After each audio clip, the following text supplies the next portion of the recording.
Assalamualaikum warahmatullahi wabarakatuh. Perkenalkan, kami dari kelompok 1 ingin mempresentasikan hasil diskusi kelompok kami dengan tema Negara Kesatuan Republik Indonesia.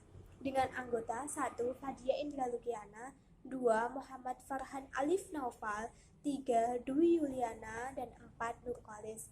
Sejarah terbentuknya Negara Kesatuan Republik Indonesia. Kemerdekaan Indonesia ditandai dengan dibacakan teks proklamasi oleh Bapak Insinyur Soekarno dan didampingi dengan Bapak Muhammad Hatta.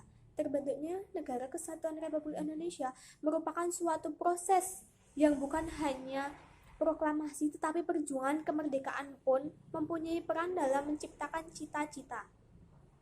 Proklamasi hanya sebagai pengantar menuju gerbang kemerdekaan, bukan hanya pemerintahan, wilayah, dan bangsa yang dapat membuat cita-cita tercapai. Rencana pembentukan Negara Kesatuan Republik Indonesia sudah mulai didebatkan sejak rapat kedua Kongres Pemuda pada tanggal 27 sampai tanggal 28 Oktober 1942.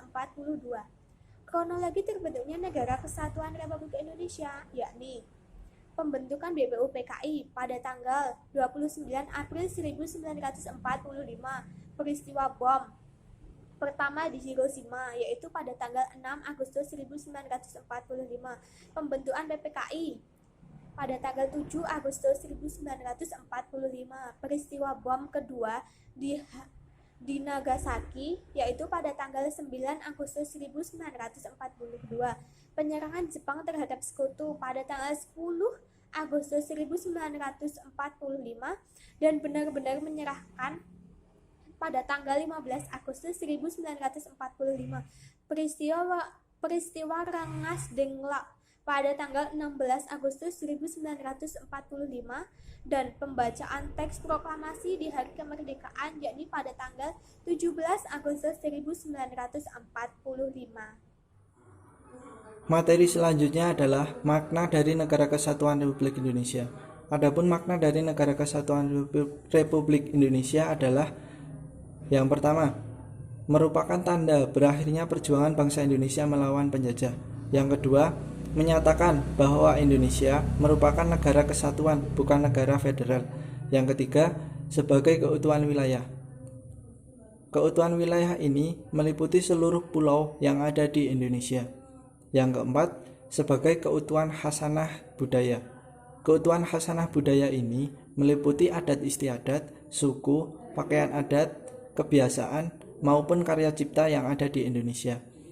Yang kelima, sebagai keutuhan sumber daya alam. Keutuhan sumber daya alam ini meliputi seluruh kekayaan alam yang ada di Indonesia, baik barang tambang, flora, maupun faunanya. Yang terakhir adalah sebagai keutuhan penduduk atau sumber daya manusia yang meliputi orangnya, status, keselamatan, hingga kesejahteraan penduduk tersebut. Makna persatuan dan kesatuan dalam kehidupan bermasyarakat, berbangsa, dan bernegara. Yang pertama, mewujudkan tatanan masyarakat yang memiliki sifat kekeluargaan, jiwa gotong royong, musyawarah, saling menghargai, dan lain-lain. Yang kedua, sebagai wadah karena Indonesia memiliki berbagai suku, adat, budaya, dan agama. Yang ketiga, mempertahankan keamanan dan keutuhan negara. Dan yang keempat, persatuan merupakan hal penting untuk mewujudkan suatu negara yang sejahtera. Mengembangkan sikap persatuan dan kesatuan dalam kehidupan sehari-hari. 1. Menanamkan sikap saling menghargai sesama bangsa Indonesia.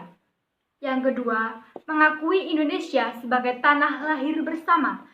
Yang ketiga, menggunakan bahasa Indonesia yang baik dan benar. Dan yang terakhir, menggalakkan integrasi golongan. Beberapa perilaku yang mencerminkan sikap persatuan dan kesatuan dalam bermasyarakat, dalam bernegara, maupun dalam berbangsa.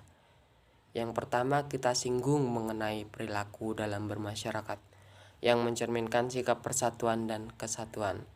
Contohnya, ikut kerja bakti atau gotong royong, hidup rukun dengan tetangga, bergaul dengan warga tanpa membeda-bedakan suku, agama, ras, gender, kepercayaan, dan lain-lainnya. Yang kedua, perilaku dalam bernegara. Jadi dalam bernegara itu juga ada perilaku yang harus kita lakukan untuk mencerminkan sikap persatuan dan kesatuan. Misalnya, cinta tanah air, mencintai produk-produk lokal dalam negeri, bangga menjadi warga Indonesia, rela berkorban untuk bangsa Indonesia. Yang ketiga, perilaku dalam berbangsa yang mencerminkan sikap persatuan dan kesatuan. Jadi dalam berbangsa itu juga ada perilaku-perilaku yang dapat mencerminkan sikap persatuan dan kesatuan.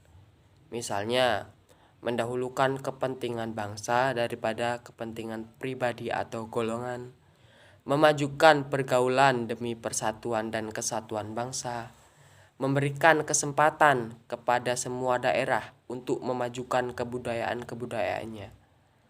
Jadi, kita sebagai warga Indonesia, kita sebagai bangsa Indonesia, kita itu harus bisa memberikan contoh, memberikan perilaku yang dapat mencerminkan sikap persatuan dan kesatuan. Supaya apa? Supaya bangsa Indonesia ini menjadi bangsa yang kokoh, menjadi bangsa yang kuat, menjadi bangsa yang bermartabat, serta menjadi bangsa yang sejahtera dalam keamanan dan kerukunan antar manusia-manusia yang lain, antar warga-warga yang lain, antar masyarakat-masyarakat yang lain.